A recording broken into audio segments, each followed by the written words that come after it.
Hi guys! Welcome back to my channel! Today, mayroon po tayong client na 2024 Ford Ranger Raptor. Ito pong pickup nila, nilabas po sa kasa last January. So meron na siyang 4 months pero yung tinakbo lang nito, nasa 4,000 kilometers pa lang po. Ang hinahanap po ni client, Black Rhino wheels na size 17. Tapos ang offset 0.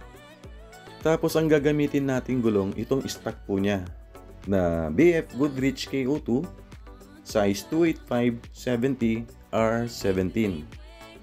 Gusto rin po ni client na gamitin muna itong stock na gulong po.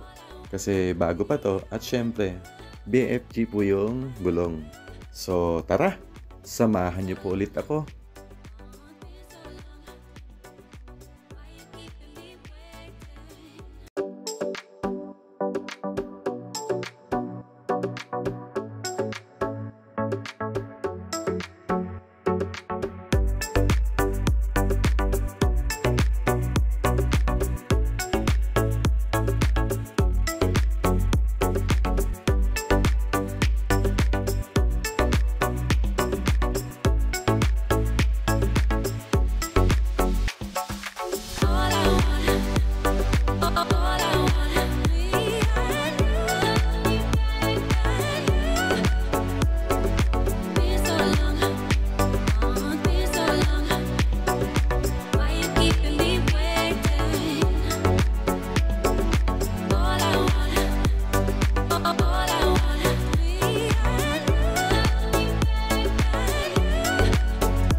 Guys, ito po yung mga Black Rhino wheels. Ang ilalagay po natin, size 17. Tapos ang nagustuhan po niya, itong Black Rhino Tusk. Ang finish nito, glossy na black. Tapos meron siyang ring cover. Ang gagawin po natin, tatanggalin po natin yung ring cover niya para makita natin kung anong itsura po niya. Ito po yung specs ng Black Rhino Tusk. Ang size nito 17, tapos yung lapad po niya 8.5. Tapos yung offset 0. Yung size ng hub bore po nito 106.10 mm. Ngayon, i-unbox na po natin yung mga mags.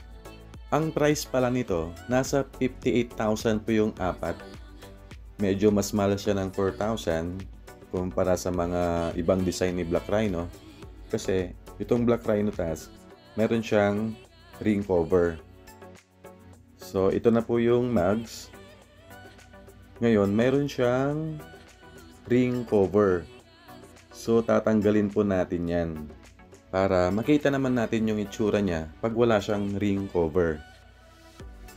Ang pangtanggal natin sa mga bolts niyan, ito pong Allen wrench na flower type. Kasama na po yan. Ang kagandahan ng may ring cover, syempre extra protection din po dito sa mags. Lalo na pag nagagatter po tayo. Ito pong mga Black Rhino wheels po natin, urig po siya. Authorized dealer po tayo nila Concept One Wheels or ni Black Rhino Wheels Philippines. Ang mga urig na Black Rhino, USA brand po siya. Ang manufacturing site nila sa China. So ito po, natanggal na lahat ng mga bolts. Ngayon, ipapakita natin kung ano yung itsura niya pag wala siyang ring cover. So ganyan po siya pag wala siyang ring cover. Actually po, maganda rin siya kahit wala po siyang ring cover. Ito po yung ring cover pag gusto po natin siyang lagyan. So ganyan ang itsura niya pag wala siyang ring cover. Macho yung design po niya. Tapos ipakita rin natin kung meron siyang ring cover. So ayan po, mas macho po siya. Dahil 2024 po yung Ford Raptor po nila, so meron siyang tire sensor. So ang gagawin po natin, tatanggalin muna natin lahat ng mga gulong. Actually po, ni-remind din kami ni client na tandaan po namin kung saan namin tinanggal po yung mga gulong dahil nga po mayroon siyang tire sensor. Dahil madalas po natin gawin po ang paglipat ng mga tire sensor, kung saan po namin siya tinanggal, doon din po namin ibabalik po mamaya. Ito na po yung pang-apat na gulong na tatanggalin po natin. After nito, i-dismount na po natin siya para makuha yung tire sensor at mailipat po yung stock na gulong dun po sa Black Rhino na mags. Itong stock na gulong nito, BFG na KO2, ang size to it 570R17, tapos made in Thailand. Yung ganitong size, pag Thailand po, hindi po siya white letter. So yan po yung tire sensor. So para mas madali natin siyang tanggalin, i-dismount muna natin yung gulong. So pagkatanggal ng gulong na to, saka natin tatanggalin po yung tire sensor para mas madali po. So ayan pa yung tire sensor. So naka-screw po siya dun sa tire valve. So tatanggalin lang po natin yung screw para makuha yung sensor mismo. So ayan po yung tire sensor. Ngayon, ilalagay po natin dito sa Black Rhino wheels. So, ayan po. Nailagay na po natin. Ngayon, imamount na po natin yung gulong.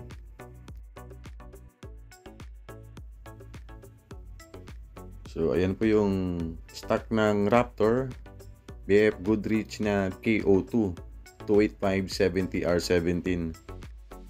Yung specs pala ng stock mags ng Raptor, ang size po niya 17 by 8.5, tapos yung offset plus 55.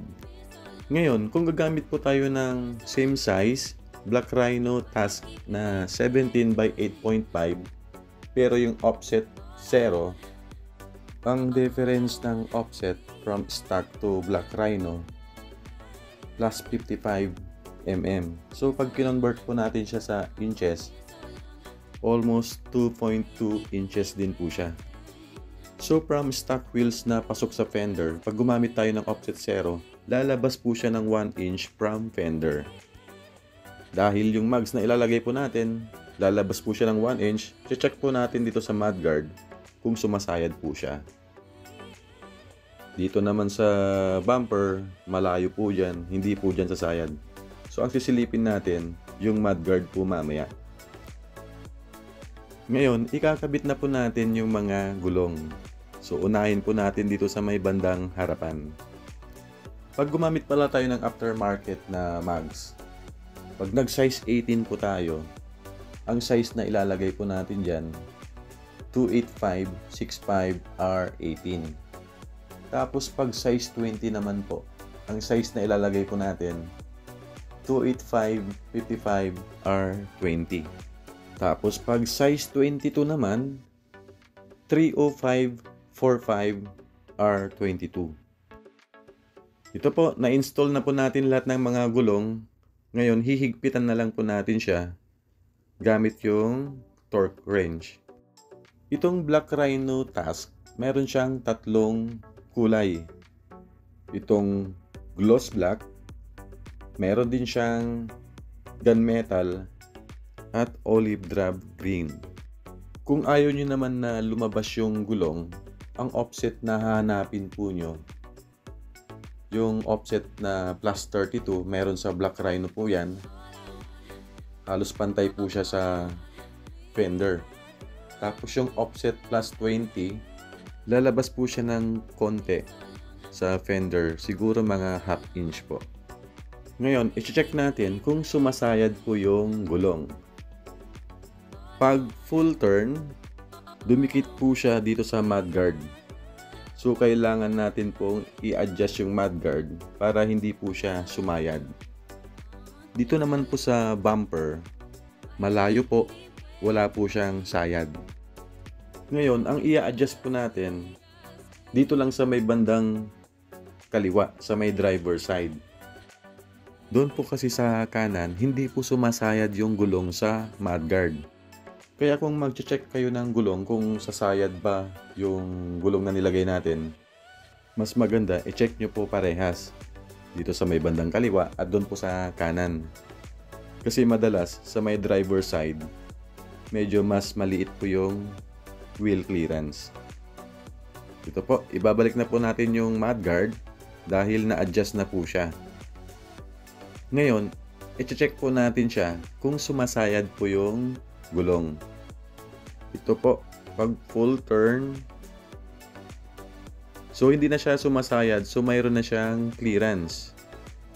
Ngayon, dito naman sa may bumper, wala tayong ginalaw dyan, so hindi sumasayad po yung gulong po dyan. Ngayon, i-check naman natin yung gulong kung lumabas doon sa fender. Dahil naglabas po tayo ng offset 0, lumabas po siya ng 1 inch sa fender. Mas lalong naging macho itong Raptor po nila. Pag naglagay pala tayo dito ng offset na negative 10, lalabas po siya sa fender ng 1.5 inches. So mas malaki po yung sayad. So i-adjust natin parehas yung mudguard. So ito na po yung 2024 Ford Ranger Raptor na naka Black Rhino Tusk 17 inches. Tapos gamit po yung stock na gulong na BFG KO2 285-70 R17. Kung meron kayong mga katanungan, mga inquiries, pwede nyong i-comment po dito sa baba or i-message po kami sa aming Facebook page RNH Tire Supply. Mayroon po tayong Calasiao branch at dito po sa Fairview branch. Hanggang dito na lang po ang video na to. Kung nagustuhan mo ang video na to, please like and subscribe. Ride safe guys! Bye!